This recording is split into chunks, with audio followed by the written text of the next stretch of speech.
Hello' everyone, মোৰ channel তৃপ্তিলৈ আপোনালোকক পুনৰ এবাৰ স্বাগতম জনাইছোঁ। আজি মই কণবিলাহী আৰু তিলৰ এটা টেষ্টি চাটনিৰ ৰেচিপি লৈ আহিছোঁ। বলকচোন চাওঁ আহক মইনো কেনেকৈ বনালোঁ এই ৰেচিপিটো।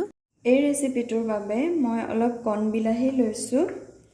ইয়াত অলপ তিল আছে, ইয়াত 4 চামুচমানৰ সমান হ'ব তিল, আৰু 5-6টা কেঁচা জলকীয়া মই মাজেৰে নি ফালি লৈছোঁ, আৰু এটা মিডিয়াম চাইজৰ পিঁয়াজ এনেদৰে দীঘলীয়াকৈ কাটি লৈছোঁ।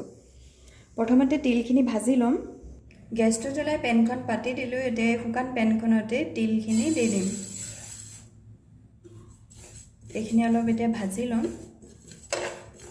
তিলখিনি ভজা হৈ গ'ল। যেতিয়া এনেদৰে ফুটিব তেতিয়া গম পাব যে এইখিনি হৈ গ'ল, আৰু ভাজোতে 1 মিনিটমান সময়হে লয়। মই এতিয়া গেছটো অফ কৰি এইখিনি গুড়ি কৰি ল'ম।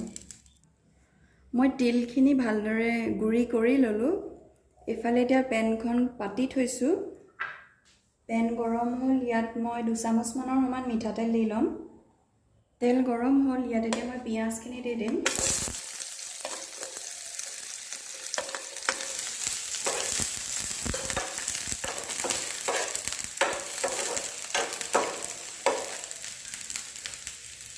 কেঁচা জলকীয়াকেইটাও দি দিম। এতিয়া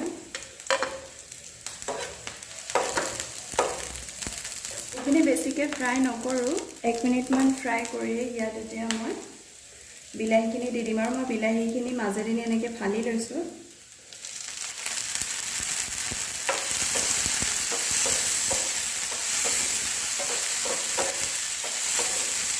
এতিয়া মই গেছটো অলপ মিডিয়াম কৰি ল'ম।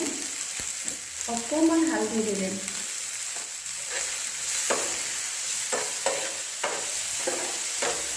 ইয়াত মই সোৱাদ অনুসৰি নিমখ দি দিম, আৰু এইখিনি এতিয়া ভালদৰে মিক্স কৰিম।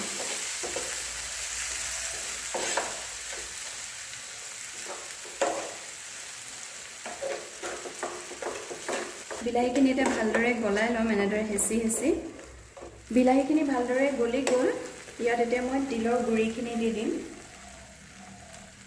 আৰু এইখিনি ভালদৰে মিক্স কৰি ল'ম।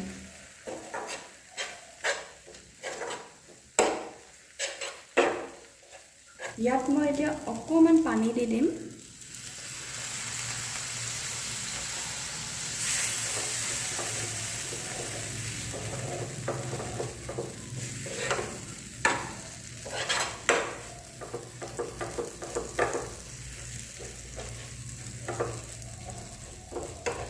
এয়া ৰেডি হৈ গ'ল। এতিয়া মই গেছটো অফ কৰি দিম। এয়া আমাৰ তিল আৰু বিলাহীৰ চাটনি ৰেডি হৈ গ'ল। আপোনালোকে এনেদৰে ট্ৰাই কৰি চাব, খাবলৈ বহুত টেষ্টি হয়।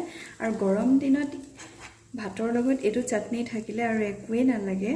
যদি আজিৰ ভিডিঅ'টো ভাল লাগিলে তেনেহ'লে লাইক কৰিব, ফেমিলি আৰু ফ্ৰেণ্ডছৰ লগত শ্বেয়াৰ কৰিব, আৰু মোৰ চেনেলটো ছাবস্ক্ৰাইব কৰি দিব, আৰু কাষতে থকা বেল বাটনটো ক্লিক কৰি অল কৰি দিব। তেতিয়া মোৰ আহিবলগীয়া নতুন ভিডিঅ'ৰ ন'টিফিকেশ্যন আপুনি প্ৰথমেই পাব। আৰু ভিডিঅ'টো শেষলৈকে চোৱাৰ বাবে ধন্যবাদ।